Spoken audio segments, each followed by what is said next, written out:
وہی ان کی شناخت بھی ہے، ان کا نظریہ چاہے کچھ بھی ہو، نظریہ ان کا انسانیت ہی ہے، اور مظلوم انسانیت کے ساتھ کھڑے ہونے والے آدمی ہیں، اور خوددار آدمی ہیں۔ ان کے لیے میں ایک شعر ایک صاحب کا ہے، میں پڑھتا ہوں تھوڑا سا تحریر بھی کر کے۔ رکے تو چاند چلے تو ہواؤں جیسا ہے،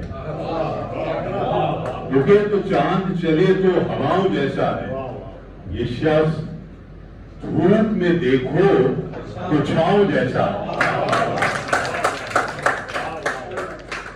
اور ایک سرور بالا بھٹی کا بھی ایک شعر ہے کہ جن سے مل کر زندگی سے عشق ہو جائے وہ زور، آپ نے شاید نہ دیکھے ہوں مگر ایسے بھی ہیں، آپ نے شاید نہ دیکھے ہوں مگر ایسے بھی ہیں۔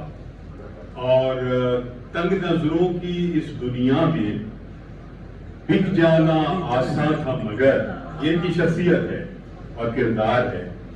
تنگ نظروں کی اس دنیا میں بک جانا آسان تھا مگر، اپنا آپ بچانے والوں شاد رہو آباد رہو۔